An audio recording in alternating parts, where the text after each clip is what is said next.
Response to Occupy Wall Street protests. Let's do something proactive. Americans are fed up, and it's not hard to figure out why, in a country where the deficit is spiraling out of control, we have penned a war that the majority of citizens do not want, that is costing us trillions of dollars, unemployment and poverty are rising, and worst off, we have absolutely no direct say in our government or any of these issues we pay tax on. So let's break it down. A republic versus democracy. Our federal government was built in the late 1700s to give representation to the people. However, one valid quote from the movie The Patriot comes to mind. Tell me why I should trade one tyrant 3,000 miles away for 3,000 tyrants 1 mile away. The point is that there is not much difference between a dictator who does as he pleases or a bunch of congressmen and women who do as they please that we happen to elect every 4 years, controlling the entire government of approximately 300 million people. If there's one thing we probably remember from high school history class about the American Revolution, it would be no taxation without representation. This principle should reverberate in us today, and I'm sorry to say, but voting on an official every 4 years should be defined as grossly inadequate representation. We focus all of our time as citizens trying to decide who is the lesser evil between politicians to vote into office rather than focusing on the real issues and addressing them. Most often these government officials who get elected promise the voters whatever they think will get them elected into office. The problem is they have no accountability whatsoever to follow through on these promises, and they're still in office for another 4 years even if they don't do a single thing they said they would when we elected them. Moreover, most of them don't do hardly anything they said they would, and we simply elect a new one 4 years later just to face the same problem again and again. It's time we wise up, go to the source of the problem, and peacefully demand a change in the very infrastructure of the system. Furthermore, the illusion of democracy is a complete fallacy in this country. Now don't get me wrong, I love America and I believe it to be one of the freest, safest countries in the world. However, herein lies the problem. Democracy is defined by Wikipedia as generally defined as a form of government in which all adult citizens have an equal say in the decisions that affect their lives. That describes America if we consider that all adult citizens have an equal say in decisions that affect our lives, and that say is zero. Our government is a republic in which elected officials make decisions for us.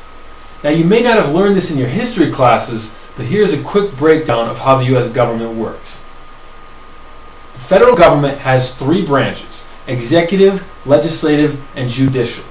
Executive. The main role of executive branch is to enforce the nation's laws. It also leads the country's relations with foreign nations, commands the armed forces, and even participates in the lawmaking process. It's elected by the Electoral College, not even directly by the popular vote of the citizens.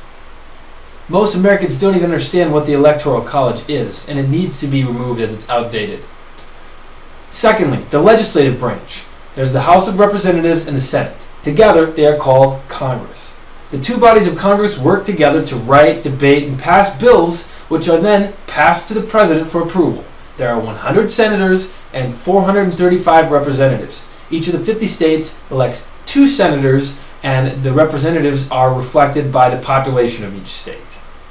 Those are elected by popular vote. Thirdly, there's the judicial branch. The role of the judicial branch is to interpret the nation's laws. It consists of 2 separate levels of courts: state courts and federal courts. Now, these particular positions are appointed to their positions without public consent or voting. So essentially, 2/3 of the branches of our federal government aren't even directly selected by the citizens, and the ones who aren't accountable to do what they said they would in the first place are the ones that we elect. So basically, what is the point of the Electoral College?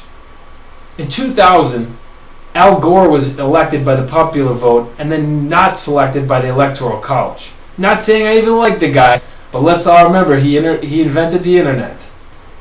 The point is, the people had spoken and wanted Al Gore in the general elections of 2000 over George W. Bush, but due to a technicality called the Electoral College, which in modern times makes absolutely no logical sense and dilutes the democratic power of the people further than it already did, this does not occur. So now let's take a look at lobbyists. Corporations control our government. Let me say that again. Corporations control our government. Here's how it works. Politicians run for office. To do so and succeed is very expensive. To fund this campaign, politicians have fundraisers to raise capital to fund these particular campaign promotions. Corporations then fund these politicians with the "if you scratch my back, I'll scratch yours" mentality, meaning that if I donate funds to get you elected, you will pass legislation when elected to benefit my corporation. Money talks, and it talks loud and clear in the political game of self-interest. The thought of a democratic republic in the USA representing the true wants of the citizens is so far from reality, it's sad but almost laughable.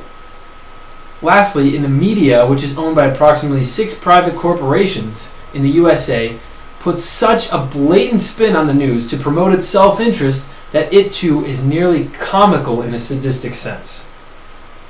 Grossly complexly worded bills, which are ridiculously long with multiple clauses combined into one passing completely irrelevant and unwanted sections into laws. There are pork barrel and earmarks. We should abide by KISS. Keep it simple, stupid. We should vote on issues individually.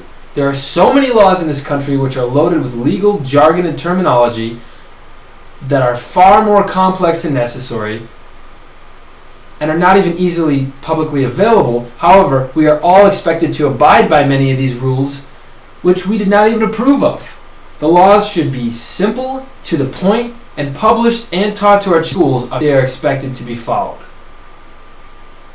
Let's take a look at capitalism, defined by an economic and political system in which a country's trade and industry are controlled by private owners for profit.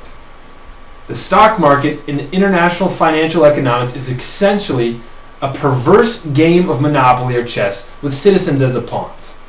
Billion-dollar bailouts at the expense of the taxpayer seem more common than not recently. The point of capitalism is to make profit, which takes absolutely no interest in the desires of the people, the environment, or anything else besides shareholder profits with no morals or ethics in sight. The natural tendency leads towards collusion and anti-competition. It's time we start embracing cooperation rather than competition.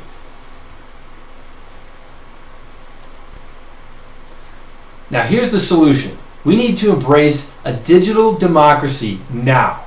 I don't have a solution to the world's problems, but rather a simple concept to bring forth and employ, which would serve as an outlet for the voices of everyone to be heard and to give direct voting power back to the people on the issues. What if we developed a secure website where individual citizens can log in, vote on popular issues? Promoted by multiple marketing methods and virally spread, millions might begin using this site, and within months the politicians would have no choice but to listen to the results of these public polls and votes, with the intent of this site being eventually to pass over the power to citizens, back from the corrupt politicians. Politicians are to serve the public, and they certainly could do that if they were not paid as much, but rather chose to serve the public and merely acted as advice-giving party to the people to decide how the people should choose on the issues, not the politicians. It's time that the citizens should vote on these issues directly through the power of the internet and through the power of secure voting website. Join me in the attempt to make a website called votevirtual.com to allow citizens to vote on the popular issues and take the power back.